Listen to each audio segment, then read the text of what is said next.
paz que ao despertar de um novo homem nos induz. Te conclama, irmão, de última hora, a ingressar nesta seara de luz. Te conclama, irmão, de última hora. Boa noite a todos. Eu sei que muitos ficaram frustrados que eu me atrasei, mas acabei chegando em tempo. Não de eu ter chegado, porque quem ia fazer palestra seria o Paulo Jorge, né? E a gente sabe da alegria de poder ouvir o companheiro. O tema proposto na noite de hoje reporta sobre o Cristo Consolador. Mas todas as vezes que nós buscamos esse tema, acabamos sendo direcionados para o Consolador prometido. Nós não faremos isso hoje, porque hoje nós vamos falar realmente, fazer uma reflexão a respeito do Cristo Consolador. O Cristo Consolador é uma feliz expressão utilizada por Kardec para indicar que todas as misérias, decepções, dores físicas, perda de seres amados, encontram consolações na fé no futuro e na confiança da justiça de Deus. A expressão, ela tem como referência o seguinte ensinamento de Jesus: vinde a mim, todos que estáis cansados, sob o peso do vosso fardo, e eu vos darei descanso. Tomai sobre vós o meu jugo e aprendei de mim, porque sou manso e humilde de coração, e encontrareis descanso para vossas almas, pois o meu jugo é suave e o meu fardo é leve. Está em Mateus, capítulo 28, 30, na Bíblia de Jerusalém. Quando falamos sobre a expressão Cristo Consolador, nós temos que fazer algumas reflexões. Primeiro, temos que lembrar que todas as mensagens que o Cristo nos trouxe naquela época, ele falava muito numa linguagem em relação à situação das pessoas da época. Isso faz com que, muitas das vezes, nós tenhamos que trazer do passado para o presente a expressão e tentar encontrar dentro dos nossos problemas. Porque às vezes nós encontramos companheiros que dizem que tem quase 2000 anos que Jesus falou, e muitas dessas expressões já não são mais utilizadas. Mas Jesus, ele traz esse consolo para os homens daquela época, para as mulheres também. Não é bom, não dá briga. Mas na realidade, ele usou um tipo de linguagem que ela está atualizada sempre. Não tem como nós não lermos hoje o Evangelho, ou lermos o Evangelho, e não encontrar consolações para o momento em que nós vivemos. Mas, para entendermos melhor esse termo, nós vamos buscar alguns esclarecimentos. Por que Jesus Consolador? Primeiro, os povos da antiguidade, eles eram regidos por leis bastante rígidas, por causa da própria brutalidade humana reinante naquela época, baseada no fanatismo, em consequência da incultura dos povos e mantido por tradições lendárias, herdadas de antepassados, robustecidos pela crendice e conservadas na memória daqueles gerações militantes. Até por volta de 1780, não existia na humanidade uma legislação ou leis que pudessem dar, vamos dizer, sustentação ou uma orientação para aqueles povos. Existiam sim várias leis, mas cada uma voltada para si próprio. Mas no ano de 1780 surgiu o Código de Hammurabi. Esse Código de Hammurabi, ele é considerada a primeira lei civil voltada exclusivamente para disciplinar a humanidade. Existiam outras, mas elas não eram tomadas ou de maneira organizada ou levada tão em profundidade como foi o Código de Hammurabi. E o Código de Hammurabi, ele traz embutido dentro de si uma outra lei que fora criada. Nós não encontramos o autor, se alguém souber, por favor, me ajude, mas de uma lei que era aplicada e que se chama Lei de Talião. Ficou conhecida como olho por olho, dente por dente. A Lei de Talião, ela é mais antiga do que o Código de Hammurabi. Mas o Código de Hammurabi, ele traz embutida essa lei. E ela, então, passa a reger a humanidade.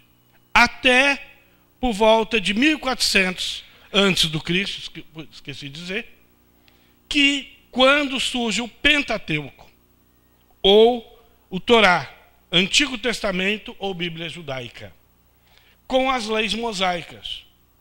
E surge mais uma particularidade, porque alguns autores dizem que o Pentateuco não foi escrito por Moisés. Isso porque o último livro, Deuteronômios, né? Quando ele se encerra, Moisés já havia desencarnado. Mas vamos encontrar outras versões que a conclusão do livro de Deuteronômio fora feito por uma outra pessoa. Mas toda a obra, ela faz parte do trabalho de Moisés. E dentro do Pentateuco, vem embutido novamente a lei de Talião. Daí muitos acreditarem que a lei de Talião, olho por olho, dente por dente, ela é trazida por Moisés. E é interessante que se alguém for pesquisar sobre essa lei, o nome dela, eu acredito que é um dos maiores nomes que tem, porque é olho por olho, dente por dente, mão por mão, pé por pé, cavalo por cavalo, mulher por mulher, e assim vai para frente. Mas ela trazia uma imposição. Porque o Pentateuco, ele traz embutido nas suas entrelinhas, e depois de uma forma bem mais clara, uma situação que era a ira de Deus sobre todos aqueles que ousassem desobedecer suas leis. Então as pessoas eram regidas por leis bastante rígidas, mas para que aquele povo respeitasse, era necessário mostrar a eles um Deus bastante irado, bastante sério, né? E nós trazemos embutido em nós isso, porque quantas das vezes, durante a educação dos nossos filhos pequenos ainda, que a gente começa a perder o controle deles, o que a gente diz para eles? Papai do céu está de olho. E eles passam a ter muito mais respeito, ou medo, não sei, do Papai do Céu, do que da gente. E a gente utiliza isso a nosso favor. Ora, ideias que nós trazemos embutidas e continuamos passando para frente. Por quê? Se nós não temos autoridade para fazê-los nos respeitar, pelo menos que eles tenham temor a Deus. Estou me fazendo entender ou também é complicado? Porque a complicação, o Paulo Jorge falou que fica até meia-noite, tira todas as minhas dúvidas que eu deixar com vocês. Segundo, o Antigo Testamento, por causa de inúmeras traduções e interpretações ao pé da letra, ele se tornou, em parte, um amontoado de narrativas sobre-humanas por absurdas, saturadas de contradições incompatíveis com a verdade dos fatos, registrados na existência do homem moderno. Quem trabalha com tradução sabe o quanto é complicado, o Paulo Jorge vai me ajudar nesse ponto, porque quando nós temos que traduzir um texto, não basta só conhecer a estrutura da escrita. Nós temos que entender o pensamento do autor. Ora, se eu vou traduzir um livro sem conhecer a ideia do autor ao escrever o livro, eu vou fazer uma tradução literária e possivelmente vou cometer erros.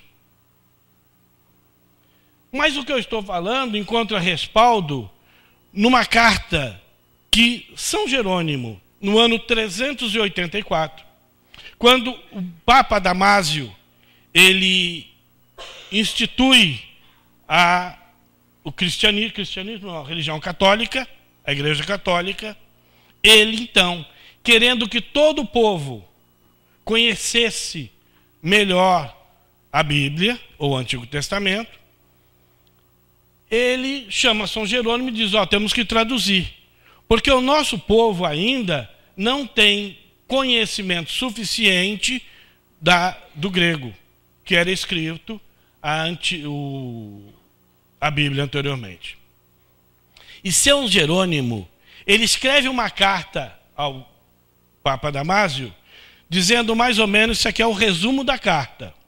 Ele diz, obriga-me a fazer de uma obra antiga uma nova, da parte de quem deve, por todos ser julgado, julgar ele mesmo os outros.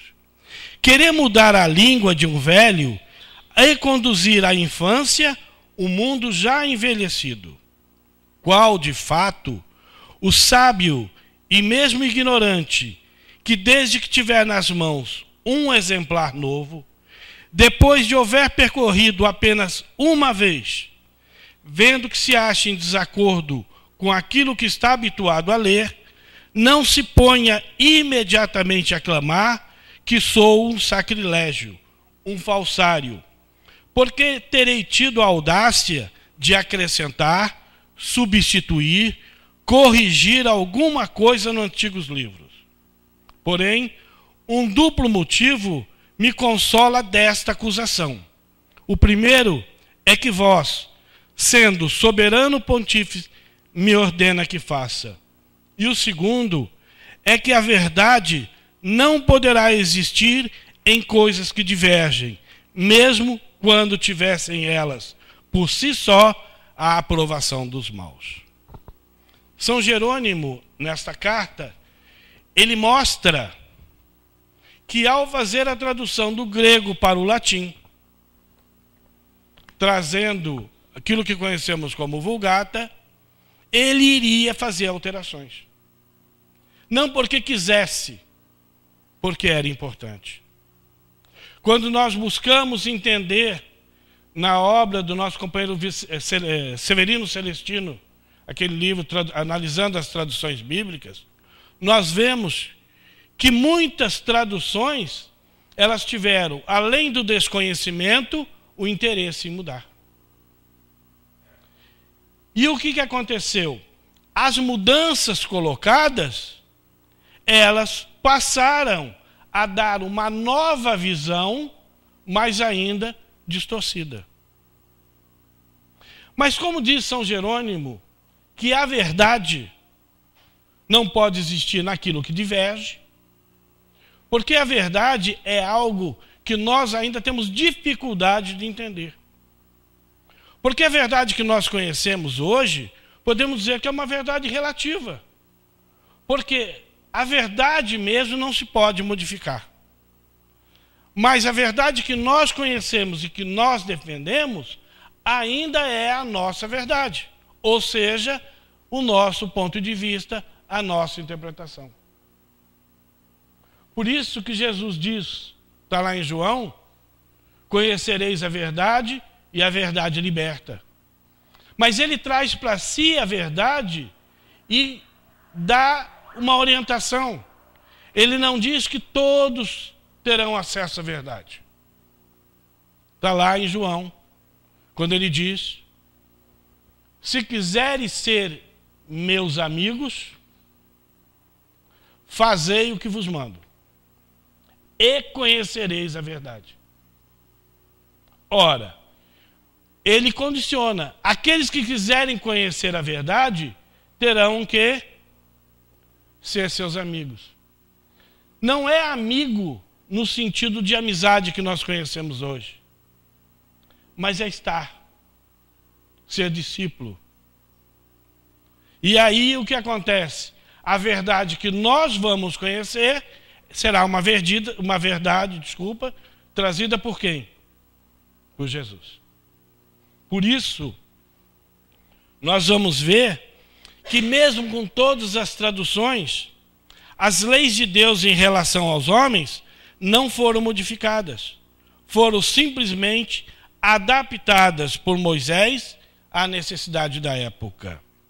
Mas com o passar do tempo, houve necessidade de um novo direcionamento, a fim de que estes passassem a ter esperanças e motivações às necessárias modificações que se faziam urgentes. Vem então Jesus. E aí o mestre, ele não manda mais emissários, porque já os havia feito no passado. E aí nós vamos ver que Jesus passa a ser a segunda grande revelação.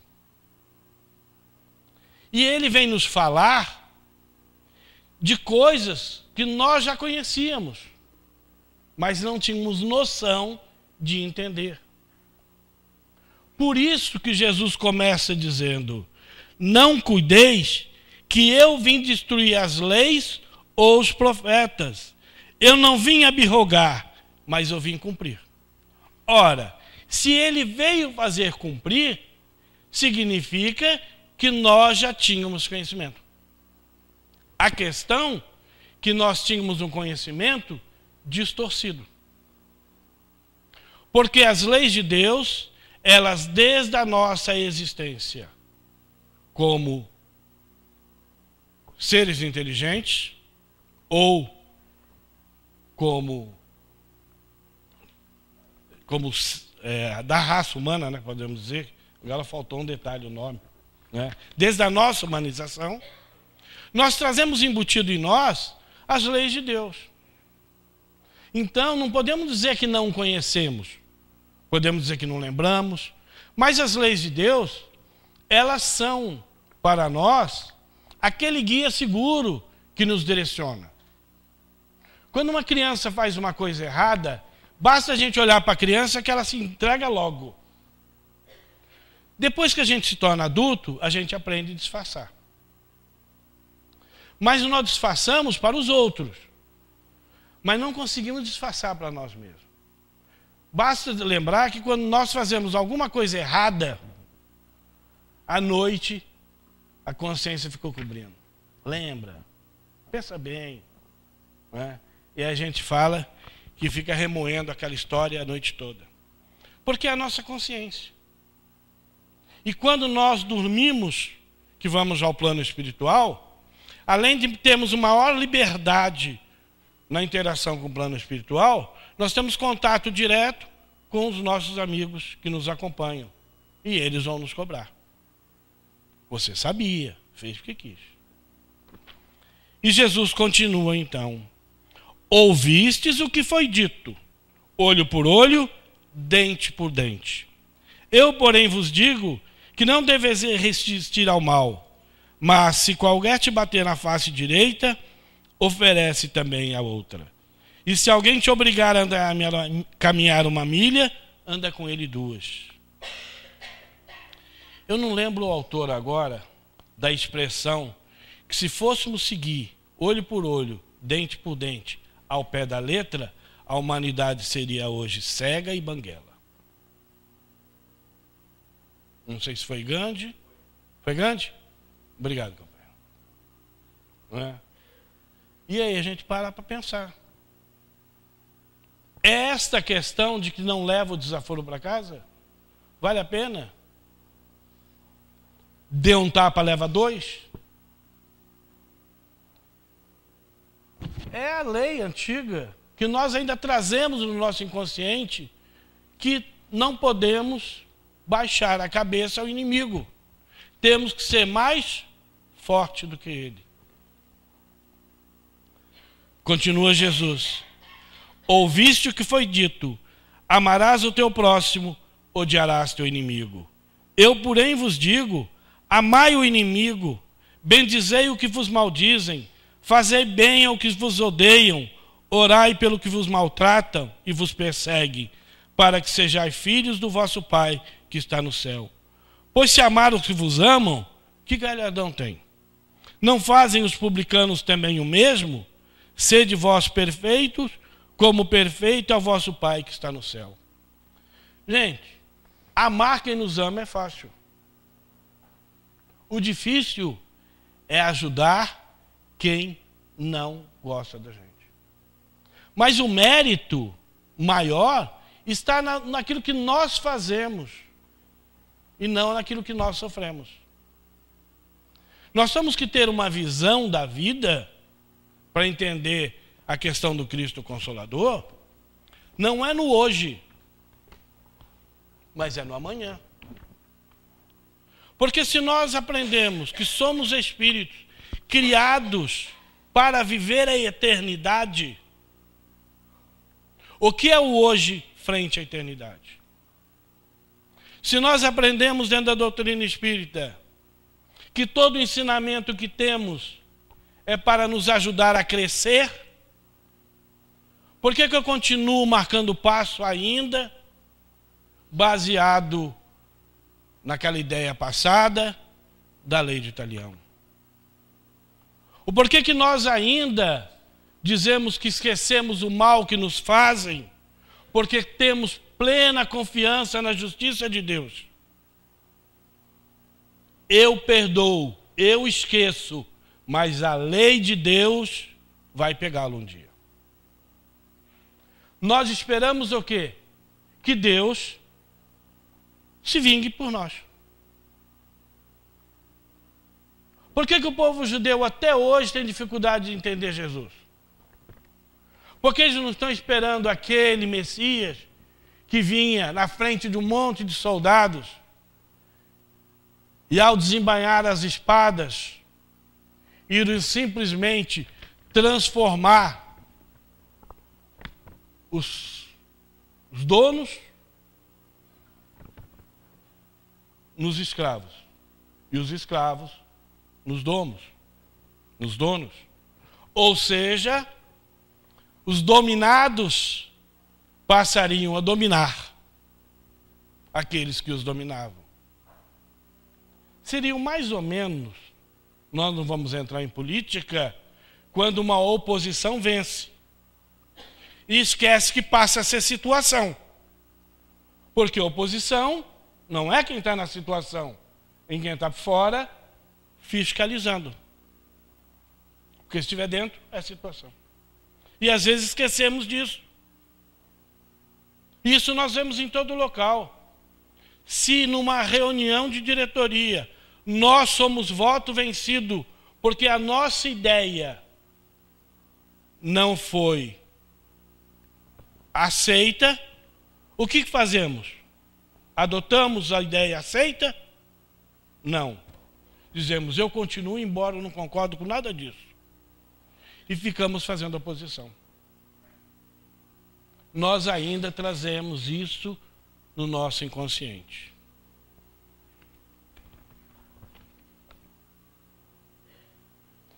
Como os homens daquela época tinham dificuldade de entender, e eu não vou entrar no Consolador prometido, tá bem? Ele promete envio de um novo Consolador, a fim de que pudesse ficar eternamente entre nós, nos esclarecendo tudo aquilo que ele falava e muito mais. E é através da doutrina espírita que nós conseguimos entender na essência a mensagem do Cristo. E é através de uma obra que nem diz o companheiro ontem no seminário, graças a Deus, é a obra mais difundida na casa espírita, a obra que todo mundo lê, a obra que todo mundo conhece de cabo a rabo, da primeira para a última, né? Que se chama Evangelho segundo o Espiritismo. E alguém perguntou: qual? Ele disse: ué, não é? Porque nós ainda somos daqueles que gostamos de novidade. Nós queremos o que é novo. Por que eu vou estudar o Evangelho segundo o Espiritismo se tem muita obra espírita hoje mostrando uma nova visão e muitas das vezes que nos aceitam? Uma das coisas mais difíceis que nós temos no estudo do livro no estudo do Evangelho ou no próprio livro dos Espíritos é quando nós deparamos com temas que nós não gostamos que seja tocado. Um exemplo: aborto, separação, abandono de família e outros. E aí, opa! Nós queremos uma doutrina espírita não que nos dê condição de que nós possamos entendê-la, mas nós queremos uma doutrina que nos entenda e, ao mesmo tempo, nos satisfaça.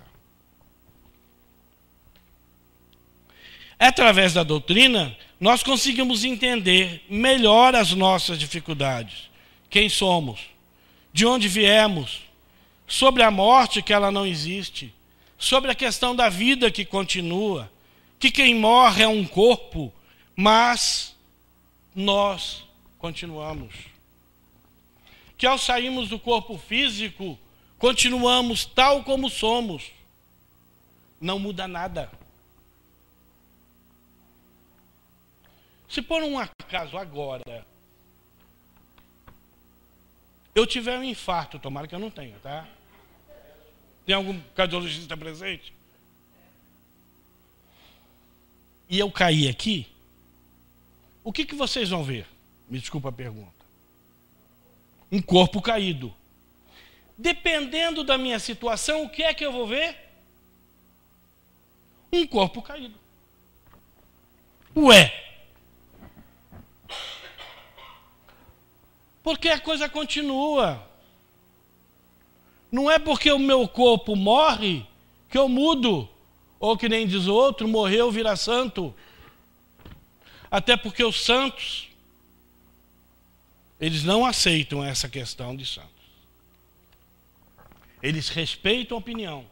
Esses espíritos que muitas das vezes nós cultuamos como santos, eles respeitam. E tudo aquele pedido, oração que é feito a eles, eles nos atendem. Mas, desculpa, eles não aceitam. E a gente lembra de Jesus, quando ele diz que o único título que ele aceitou foi de mestre. Porque ele disse, mestre eu sou.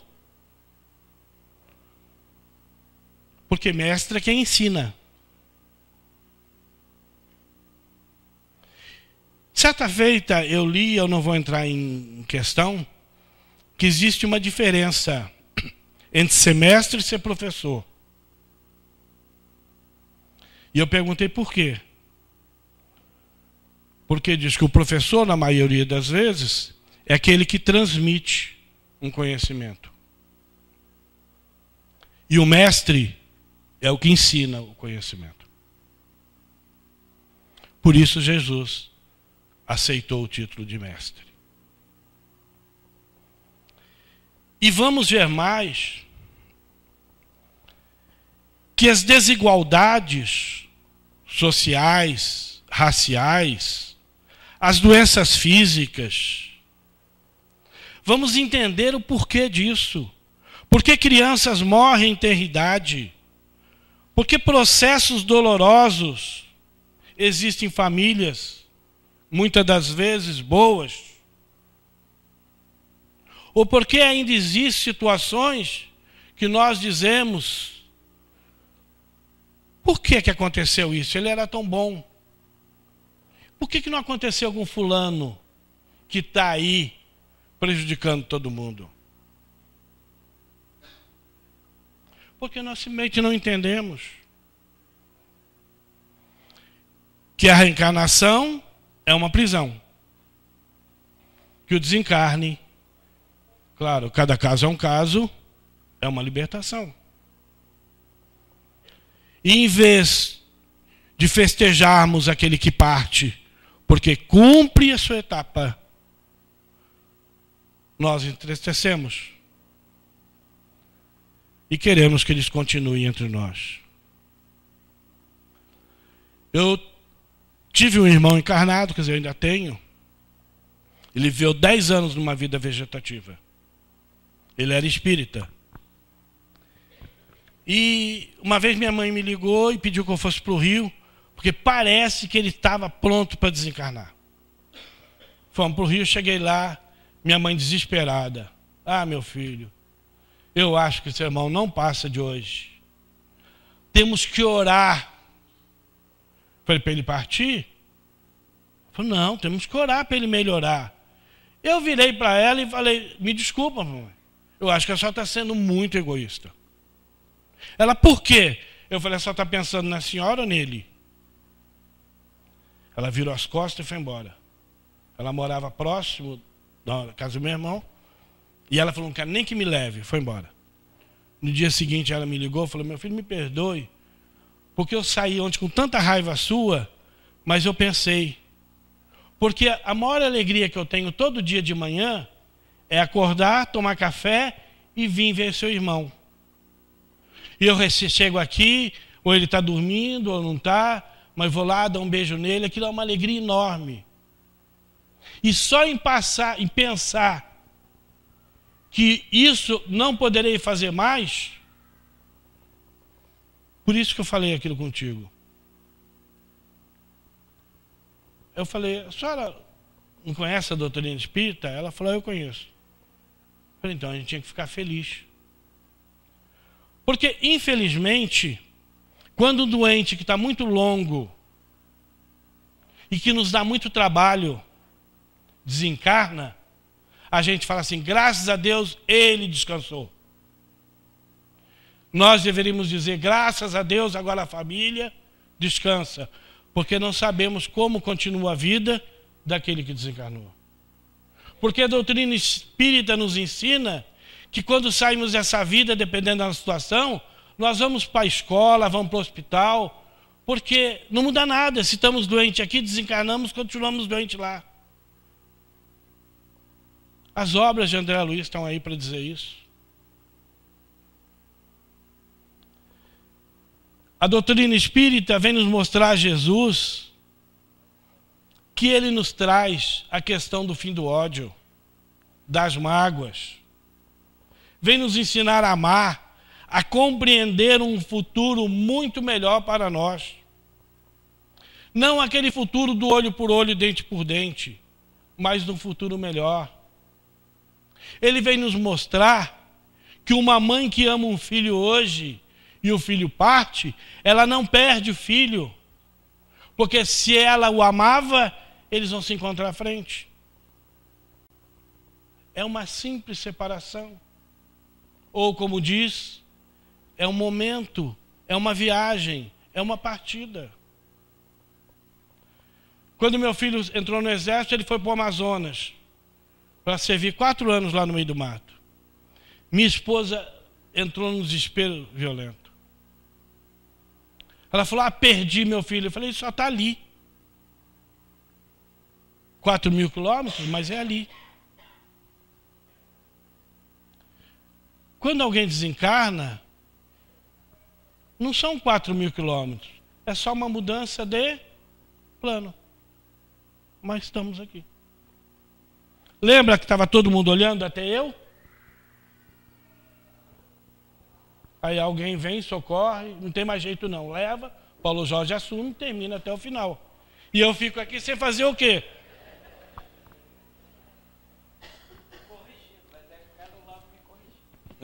Paulo, vai por aí não. Por isso tudo é que os ensinamentos de Jesus, trazidos na ótica da doutrina espírita, nos faz compreender por que Kardec chama Jesus do Cristo Consolador. E aí nós fomos buscar lá no livro Vinha de Luz, numa página muito bonita. E é interessante, toda página que palestrante traz, ela é muito bonita, já viu isso? Parece que não tem página feia. Olha, esse livro é fantástico. Não tem livro, não é? Eu não consigo entender isso. Né? Mas essa é, até porque eu estou trazendo. A página diz, o que fazemos do mestre? O que fazem do mestre os homens no campo das suas lições diárias? Os vaidosos procuram transformá-lo em galeria de exibição. Os ociosos tentam convertê-lo em oráculo que lhe satisfaça as aspirações dentro do menor esforço. Temos que rezar bastante para ver se ele nos ajuda, né, que o Brasil ganhe um montão de medalha de ouro. Mesmo que o pessoal não esteja preparado. Mas se Deus que é brasileiro, né, parece que hoje ele não está sendo muito brasileiro, não. Né, parece que o pessoal não está muito com fé. Os ociosos tentam converter em oráculo para que se lhes satisfaçam as aspirações na lei do menor esforço. Os insensatos chamam-no indubitavelmente à aprovação dos desvarios a que se entregam. Grandes fileiras seguem-lhe os passos, qual a multidão que o acompanhava, apenas interessado na multiplicação dos pães para o estômago. Diversos aprendizes ouvem os ensinamentos ao modo de Judas, examinando o melhor caminho de estabelecer a própria dominação. Poucos imitam Simão Pedro, que após o conhecimento adquirido, segue-o sem condições até a morte. Raros copiam Paulo de Tarso, que segue na estrada do erro e caminha através de impedimentos e pedradas até o fim da luta. Não basta fazer de Jesus o benfeitor que cura e protege. É indispensável transformá-lo em padrão permanente de vida, por exemplo, e modelo de cada dia. Pergunta do Livro dos Espíritos. Qual o ser mais evoluído? Resposta: aquele que deverá ser para vós modelo, Jesus. Tem muita gente que tem o hábito, até por uma questão de guardar de arte, tem um crucifixo. Eu coloco um crucifixo, não que eu tenha lá em casa, mas a gente coloca um crucifixo para efeito de questão no corredor de casa. Mas não um crucifixo simplesmente, mas aquele crucifixo que tem o Cristo crucificado. Está lá, ele bonitinho, pregadinho. A gente acorda de manhã, levanta e passa no corredor. Olha o crucifixo na parede e por qualquer motivo o Cristo caiu. Está lá no chão. O que é que a gente faz? Não precisam responder, não. Eu falo. Prega de novo. E aí coloca uma taxinha maior, um preguinho maior e de preferência coloca super bonde para que não saia mais. E Joana de Ângeles diz que nós temos que aprender a tirar o Cristo da cruz. Porque enquanto ele estiver preso na cruz, nós não podemos segui-lo. Ele está preso. E ela nos diz, temos que ver o Cristo, não o crucificado, mas o Cristo que consola. O Mestre. Temos que dar liberdade a Ele. Vinde a mim, todos que andais em sofrimento, e vos achais sobrecarregado. Eu vos aliviarei. Tomai sobre vós o meu jugo, e aprendei de mim, que sou manso e humilde de coração. E achareis descanso para as vossas almas, porque o meu jugo é suave, e o meu fardo é leve. Certa feita, uma companheira lá no Francisco de Assis, ela veio com uma camisa, fez o maior sucesso. Uma camisa estava escrito assim: andar com Jesus no peito é fácil. Difícil é ter peito de andar com Jesus. Pedimos para ela tirar a camisa. Falou, isso aí está mexendo com a gente. Aí ela falou, mas achei tão bonito, então fica. Você conhece a Magali lá no Brasil? É uma pessoa, quem conhece ela, andou assim. Mas é verdade. Andar com Jesus no carro, a faixa, botar uma faixa lá. Cultuar Jesus é fácil. O difícil é a gente ter peito de andar com Ele.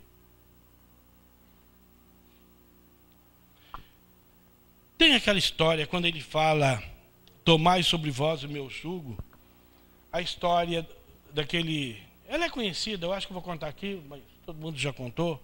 E aí, já que eu falei que vou contar de novo. Né? Aquela história diz que um espírito, ele é brasileiro. Ele desencarnou, chegou no plano espiritual, deram uma cruz para ele. Falou, o que eu faço com isso? Falou, você segue por essa trilha, tem um morrozinho ali, aí você, lá adiante, vai receber a orientação. Ele pegou aquela cruz e começou a andar, uma cruz meia pesada. E ele olhava, tinha gente com uma cruz pequenininha, outro com cruz maior, tinha gente com cruz com rodinha, a dele não tinha, ele foi pensando, como diminuir o peso? Aí ele passou numa serraria, tinha um serrote. Brasileiro, esperto, pegou o serrote, cerrou a cruz, ela ficou pequenininha assim. Aí ele botou, chegou lá na frente, feliz da vida, descansado, sumiu o morro, que era uma maravilha. Quando ele chegou lá, tinha um espaço entre um morro e o outro. Aí ele olhou assim, tinha uma placa assim: use a cruz como ponte.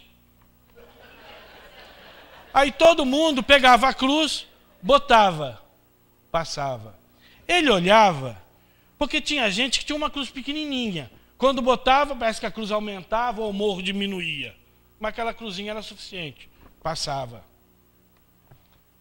Chegou a vez dele, botou nada. Nada, olhava para um lado, nada. E ninguém empresta a cruz ali, não. Nem vende. Tem uma barraquinha ali, vende-se cruz no tamanho ideal. Não tem. E aí ele perguntou, o que eu faço? O outro falou, olha, você é o primeiro caso. Porque todo mundo, quando recebe a cruz lá embaixo, ela é suficiente para passar. Alguma coisa de errado aconteceu. Faz o seguinte, volta e vê se ela não quebrou no meio do caminho. Aí ele foi lá, quando ele chega, não tinha mais o serrote, mas tinha um martelo, prego e um pedaço de tábua. O que ele fez? Remendou, aí subiu. Só que o remendo não aguentou. Teve que voltar de novo, aí chegou lá embaixo, deram uma outra cruz para ele do tamanho da primeira. Essa é a lei da reencarnação. Se a gente não aprende, não adianta cortar a cruz. Por isso que Jesus fala, tomai sobre vós o meu jugo e aprendei de mim que sou manso. Ele está dando o roteiro. E nós ainda achamos que levar desaforo para casa não vale a pena. Jesus nos convida a irmos até Ele. Nós queremos que Ele venha até nós. Pois seremos aliviados. Mas o importante é lembrarmos que para irmos até Ele, não basta ir ao templo religioso. Pois a presença física não significa nada. É importante estarmos também em espírito.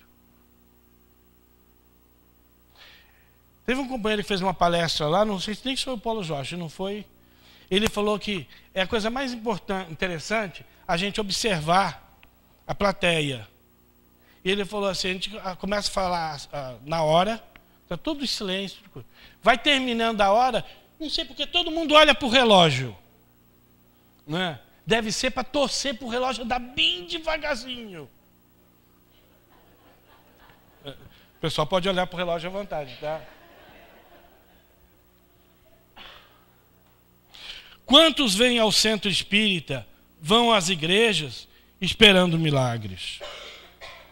Querem receber sem se esforçar para isso. Olha lá, os ociosos tentam converter em oráculo para que satisfaça as aspirações de menor esforço.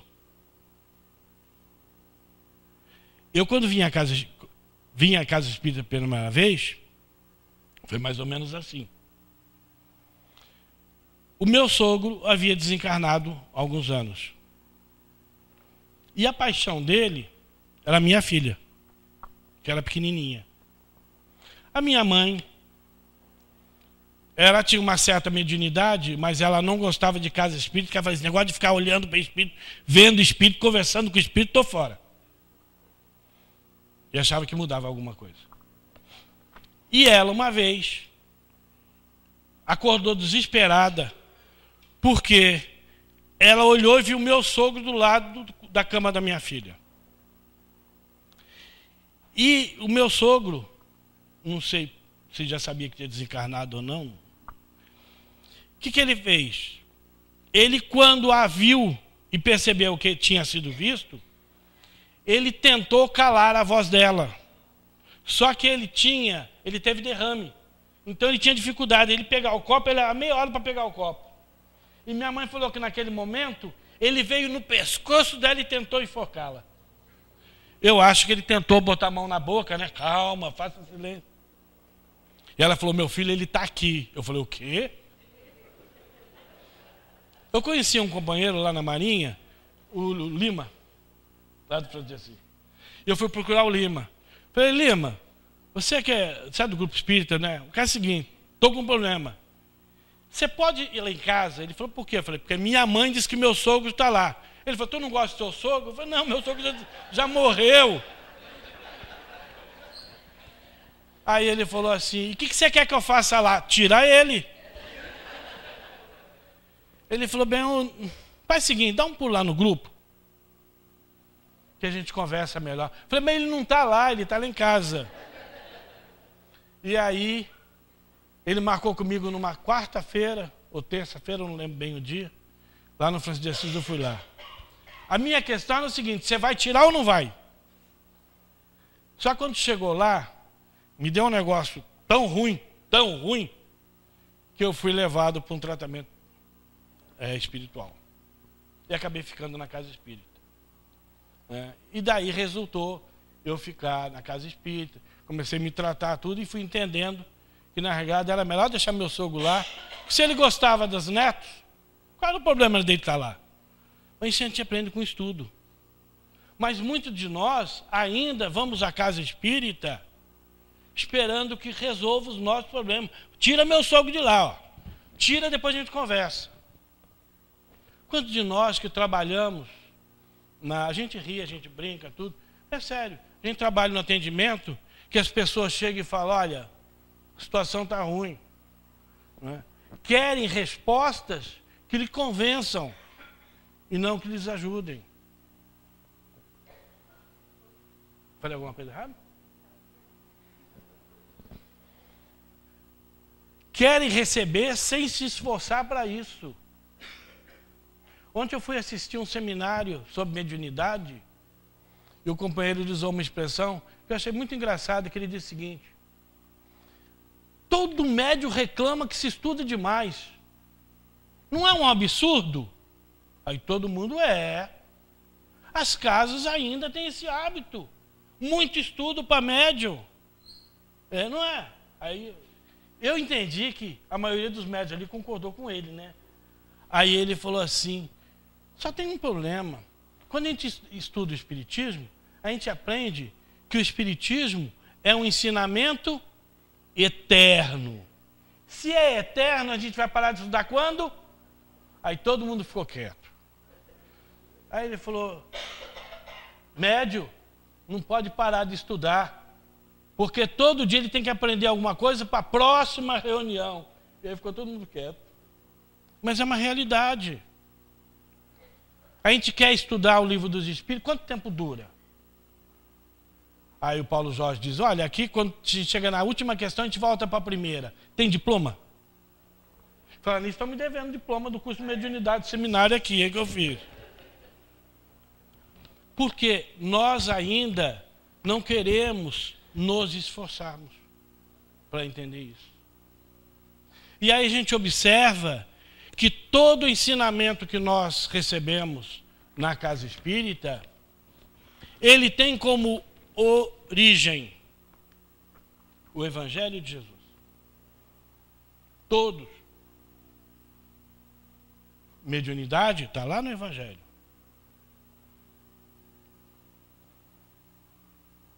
Entender está lá no Evangelho quem somos, o que fazemos, por que estamos aqui. Está lá no Evangelho.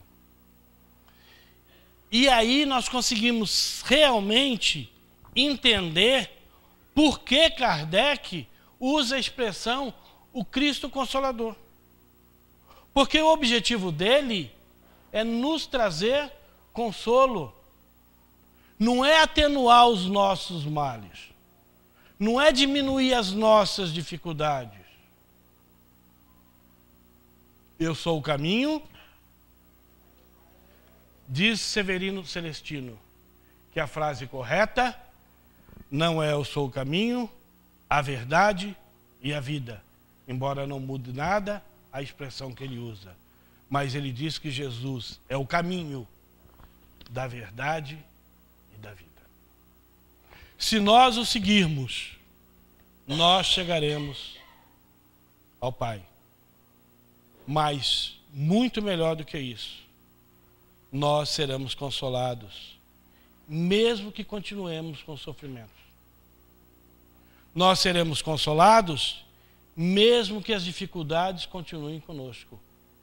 Mas nós estaremos dentro daquele grupo, quando Jesus disse: se quiseres ser meus amigos, fazei aquilo que vos manda. E a única coisa que ele manda é que nós nos amemos uns aos outros. Muito obrigado.